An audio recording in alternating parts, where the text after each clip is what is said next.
Lil Meech, welcome to VladTV. What's cracking, bro? Nice to meet you. Yeah, man. Pleasure to finally meet you. I knew your dad a little bit. Oh yeah. And we'll get into that story a little bit later on. But like I'm looking at you and I'm thinking about when I met your dad, and it's such a similar kind of thing. Oh yeah. Yeah, they always say that's my twin. Yeah, absolutely. And of course you got the braids like him and everything too. Oh yeah, I had these since I was born. Oh, just a family tradition. 7 to the back. That's what it is. So you were the only son of Big Meech. Right, I'm the only son. I got 2 sisters though.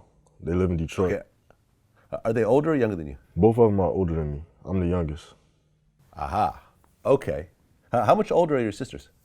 My sister's almost 30. Both of them are almost 30. They're in their high 20s. Okay, and you're what, 18? Yeah, I'm gonna be 18. I'm 18. Okay. Because you were actually what, around 5 years old when your dad got locked up? I was 7, 6 going on 7. Probably just turned 7, but yeah, just turned 7. So, kind of put me in the moment of, you got this dad, and, I guess at the time he was just like any other dad, right? You didn't really know who he was or what he was doing or anything. This was just your dad. Right. I had no clue.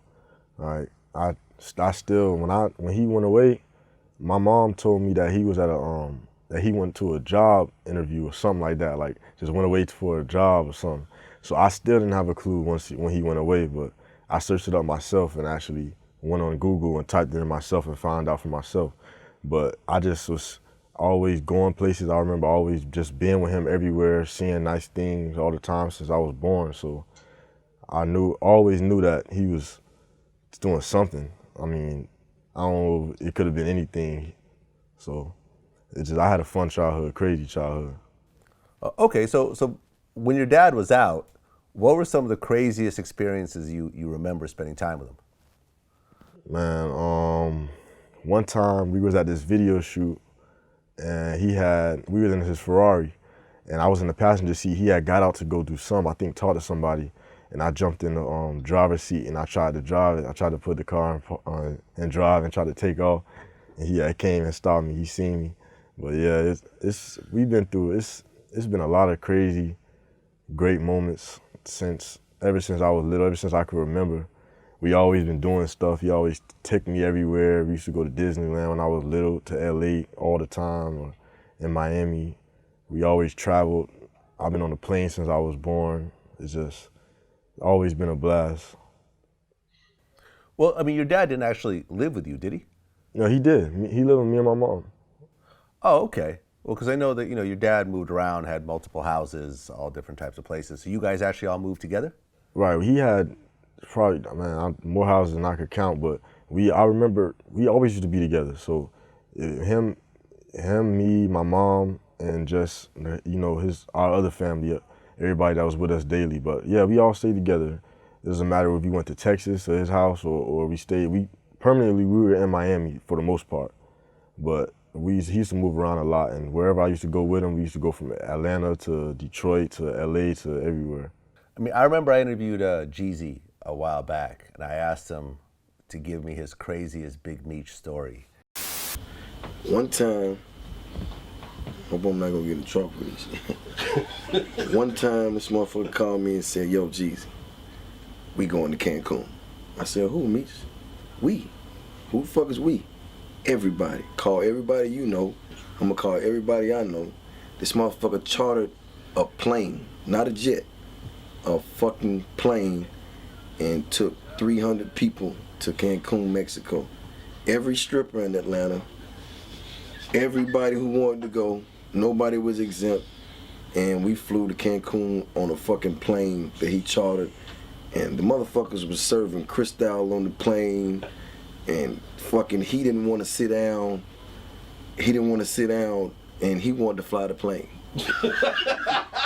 No, straight up. The pilot was like, "We're gonna turn around and go back to America if you guys don't sit down." And his whole thing is, "I paid for this motherfucker, I want to fly it."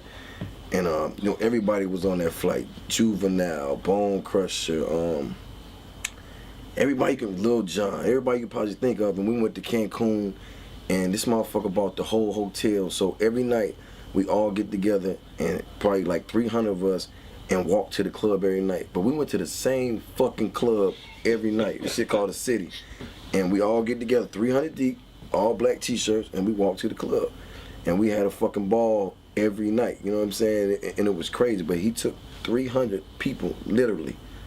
And man, when I say that was the best time I ever had in my life, man, I mean, it was fucking crystal as far as you can see. You open up the refrigerator, you would damn near be blind, man.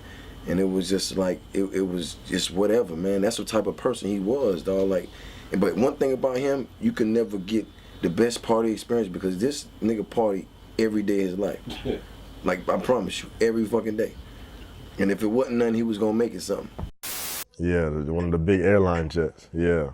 Yeah, he Yeah. told me that story. I heard that story plenty of times, man. He brought over 100 people on that plane, and they went to Cancun. He paid for everything. They had a blast. I wish I was old enough to go on that trip. He told me that story plenty of times, though, man. He had crazy times. Yeah, I mean, no one really does that. I mean, people will rent a private jet or they might buy a few first class tickets for their friends, but no one actually rents a 747. Right. Yeah. Okay, so you're having the time of your life as a little kid. Right. You know, you're living with your dad, and your dad's got nice cars, and you know he's always partying and so forth. And then your dad gets sentenced, but your mom does not tell you what happens. Right. So explain to me kind of like how she told you and what started to go through your mind during that time. Well, basically, like, I remember it was a day that my dad was leaving, and I remember asking my mom, like, where is he going? And she was like, oh, he's going out of town. And like, just for weeks on, I remember that he wasn't coming back home. I didn't see him, so I remember asking her, like, where is he? And she just always told me that he's on a business trip or he's at work or something like that.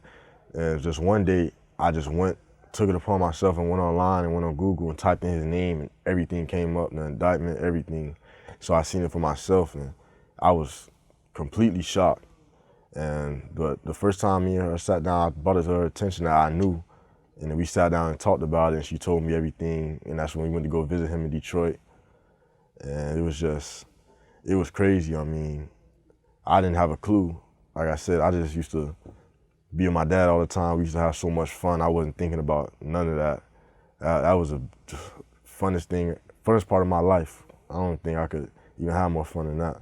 So how old are you when you went on Google and looked up who your dad was? And I was probably about 9 years old, 9 or 10. At 9 years old. Not even. No, not even. I had to be probably about 11, 10 or going on 11. Not Okay. 9. Yeah, that was too young. Probably 10 going on 11.